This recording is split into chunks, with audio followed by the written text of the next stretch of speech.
The competitiveness versus spirituality of success, part 2. The content for this podcast comes from my book, Advanced Success Secrets. You get a free copy of each of my 8 best-selling books at alexhammerbooks.com. That's AlexHammerbooks.com. Okay, so part 2 obviously picks up where part 1 left off. We are counting on a person for so much. And now that has been ripped away. Holy smokes. I'm going to contradict myself a little bit here by stating that we can also rise above this to a substantial, if not total degree, by an evolution of consciousness. On a physical, psychological, and often emotional level, life is, or can be, highly, highly, highly competitive, as detailed. But on a spiritual level, the higher has power over the lower. The child is afraid that there are monsters under the bed because the child has less objective skill to survive in the world of the adult, and the child manifests this anxiety in different ways, including monsters.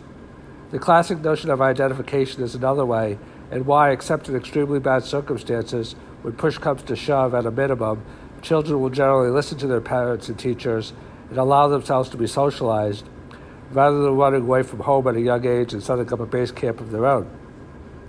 Let's talk a little bit about this spiritual perspective and what it means in general and in regard to competition. Here we go. It's in the Bible, I believe, where it talks about God looking after every blade of grass. And it's true. Look at this world. Everybody in this life has their portion. Some portions may be greater than others, but people have their individual portions for food, for shelter, for relationships, for career, etc. Everyone has a space in the world. This is not by accident.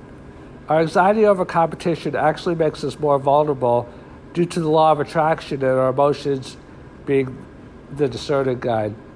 When we feel that the universe has a place for us, for each of us, carved out for us, that is very reassuring. Freud stated something such as, quote, "Religion is the opiate of the masses," end of quote. And sometimes, perhaps often, religion can be used in that way.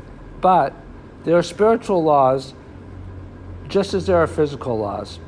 Most of us have no desire to kill other people, not intrinsically because we want to avoid jail or the death penalty, also certainly we would, but rather something inside of us just knows that this is not who we are.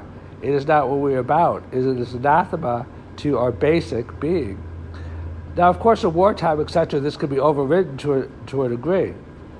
I am not a total pacifist, although I do not generally believe in war. Why do you think so many soldiers who have seen mortal combat, despite their military training, come home with flashbacks, nightmares, or PTSD? Because spiritually, we are programmed to act in certain ways and witness certain things and not others. And when we go outside of this, there are repercussions. Spiritual repercussions and repercussions in other areas. Now, some people are more spiritually involved than others. And as a result, what some people might find suitable from a spiritual perspective might be different than others. So there is individual variation. When you see yourself as a body, you have physical power. When you see yourself as a mind, then you have mental power. Emotions have great power as well. But when you see yourself as a spirit, then you have additional powers. Love is an additional power of the spirit, as is joy, as is forgiveness, and many others. Was it Jesus who said that man, and women as well, of course, does not live by bread alone? When it says that faith can move mountains, I do not know if it is talking about mountains literally or not, but I do know that faith can be transformative. Do you know how many people have gotten through incredible tragedies and disappointments because of their faith? I am not here to tell you that there is a God. That is outside the scope of this book. I am here to tell you that those who are successful draw on powers greater than their own.